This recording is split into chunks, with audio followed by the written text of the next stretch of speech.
छोटा राजन, छोटा राजन, छोटा राजन। बहुत बार आप लोग ने ये नाम सुना होगा, और क्यों ना सुने, भाई हमारा हिंदू डॉन था। है भी जेल में, अभी जिंदा है, किसी तरह लाइफ कट रही है। तो आज हम उस आदमी का एक इंटरव्यू दिखाएंगे आपको, जो दाऊद के बाद इंडिया का और कुछ 3-4 कंट्रीज का मोस्ट वांटेड है। जी हाँ गाइस, हम बात करेंगे आज छोटा राजन के बारे में। हेलो दोस्तों, चैनल पर न्यू हो तो प्लीज सब्सक्राइब कर लो ना यार, 1 सेकंड लगता है। तो आज मैं ज़्यादा बातें नहीं करूंगा, मैंने एक इंटरव्यू की क्लिप निकाली हुई है, जो इंटरव्यू छोटा राजन का ईयर 2000 में एक न्यूज़ रिपोर्टर दीपक चौरसिया ने लिया था।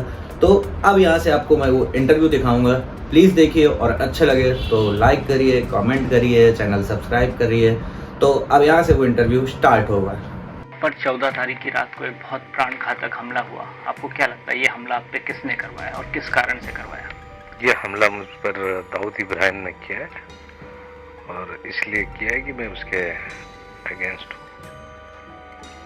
सभी लोग जानते हैं, सारी दुनिया जानती है कि जब से ब्लास्ट हुआ हम लोग दोनों अलग अलग हुए हैं।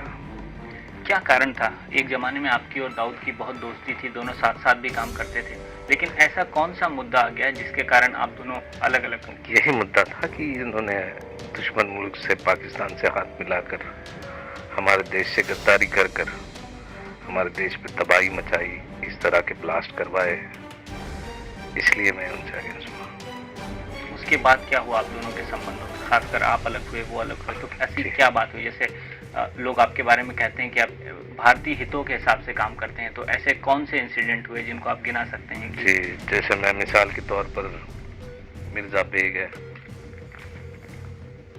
मिसाल के तौर पर एम.के.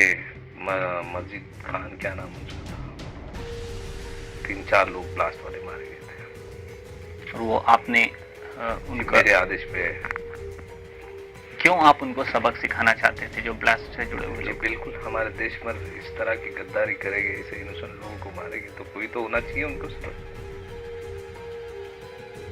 क्या आपको भरोसा नहीं था कि हिंदुस्तान का कानून इतना सशक्त है कि वो उनको पकड़ लेगा? नहीं है, था भी नहीं है, अब नहीं है कि उनको उस तरह का न्याय मिलेगा जिस तरह मिलना चाहिए। आज 93 से 10 साल हुए, मेरे ख्याल से कितने साल हुए? 7 साल हुए, आज तक बस चल रहा है। कई लोग जामीन पर आ गए, कई लोगों को पासपोर्ट इशू कर दिए। तो आपको क्या लगता है ये जो हालात हैं भारत में, आपको लगता है कि कुछ लोग वाकई दाऊद से मिले हुए हैं और भारत के हितों के खिलाफ काम कर रहे हैं इंडिया के अंदर? है बिल्कुल, इंडिया के अंदर इस तरह के लोग हैं, काफी लोग हैं, और इसीलिए मैं भारत भी जाना नहीं चाहता हूँ। जो एक बात है वो ऐसी कही जा रही है कि आप हिंदू डॉन हैं और दाऊद इब्राहिम मुस्लिम डॉन हैं, और हिंदुओं के हितों के लिए आप काम करते हैं और मुस्लिम हितों के लिए वो काम करते हैं। वेरी रॉन्ग, बिल्कुल गलत है ये बात, क्योंकि हिंदू और मुस्लिम में कोई सवाल ही नहीं पैदा होता है ये राइट्स, क्योंकि मुस्लिम्स, मेरे ग्रुप में भी मुस्लिम्स 20-25% मुस्लिम्स हैं, और वो लोग भी उनके अगेंस्ट लड़ते हैं। और ऐसे भी नहीं है कि हमने हिंदू को नहीं सबक सिखाई है। जो एडिशनल वो जो थापा थे, मिसाल के तौर पर ये हिंदू थे, उन पर भी हमला हुआ था। लेकिन हिंदू या मुस्लिम्स का यहाँ सवाल नहीं आता है, यहाँ सवाल आता है कि हमारे देश से जो गद्दारी करेगा उसे हम सबक सिखाएंगे। आपने कहा था 3-4 दिन पहले कोर्ट में कि आप शायद भारत वापस जाना चाहें। आप अभी कह रहे हैं शायद जाना बोला था, मगर उस वक्त मैं थोड़ी स्थिति में भी गंभीर स्थिति में। तो क्या कारण है कि आप भारत वापस नहीं जाना चाहते? क्या आपको एप्रीहेंशंस है, मतलब क्या आपको लगता है कि भारत जाने से क्या गड़बड़ हो सकती है? भारत जाने से मुझे लगता है कि मैं सेफ नहीं रहूँगा। दाऊद के हाथों बिके हुए लोग वहाँ पर कई पोस्टों पे बैठे हुए हैं, और मेरी मौजूदगी का फायदा उठाकर ये किसी भी हद तक पहुँच सकते हैं, धोखा हो सकता है। आपने अंडरवर्ल्ड की दुनिया में कदम कैसे रखा? कैसे आपको लगा कि मतलब देखिए, क्या हालात की थे? तकदीर कहाँ लेके जाती है, वो जिस तरह लेके जाती है उसी तरह मैंने कदम उठाया। मेरे तकदीर में था वही हो।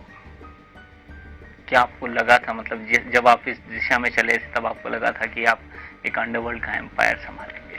नहीं, ऐसे कुछ हो नहीं था, man has but one destiny.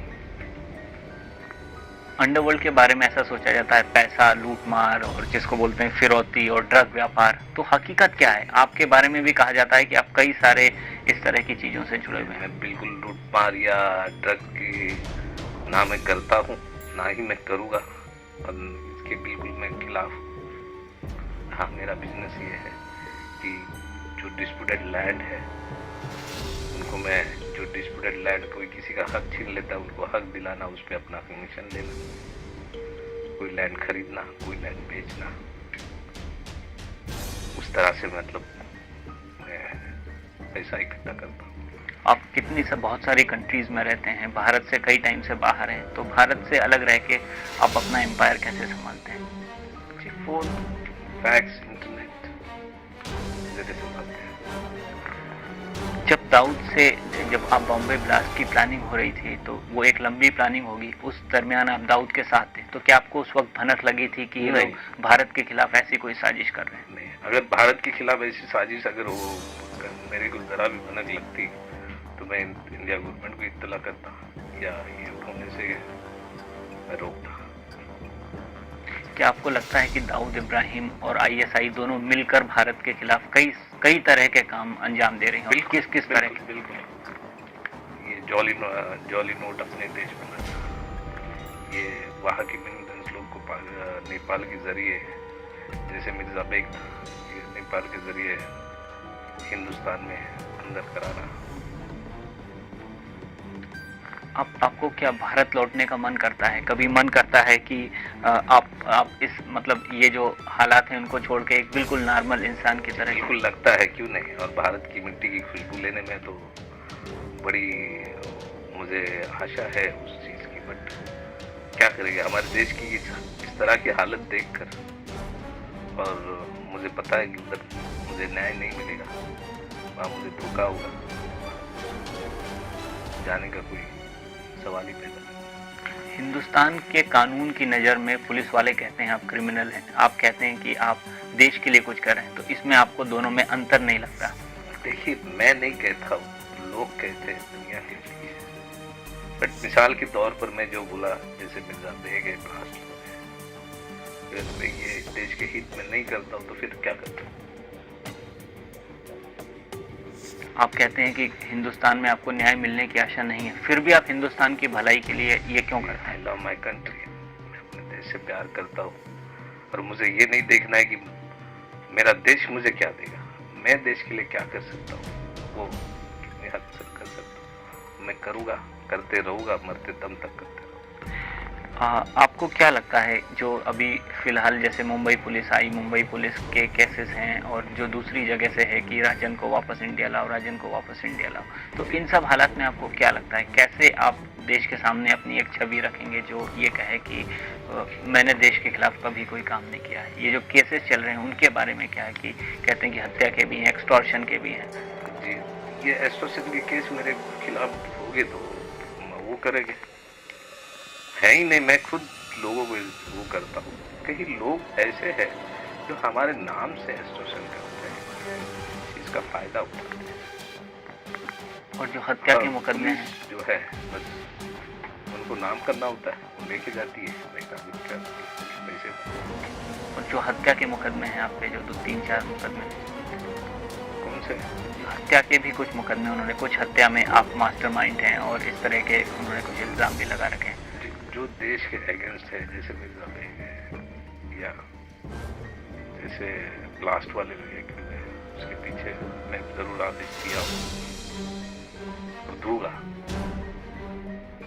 आपके ऊपर दाऊद ने इतना बड़ा हमला कराया, सब जानते हैं कि वो आपकी जान के पीछे है, क्या आपको उससे बदला लेने का मन नहीं करता? बिल्कुल बदला लेने का मन करता है, और भगवान ने चाहा तो जरूर बदला लूंगा।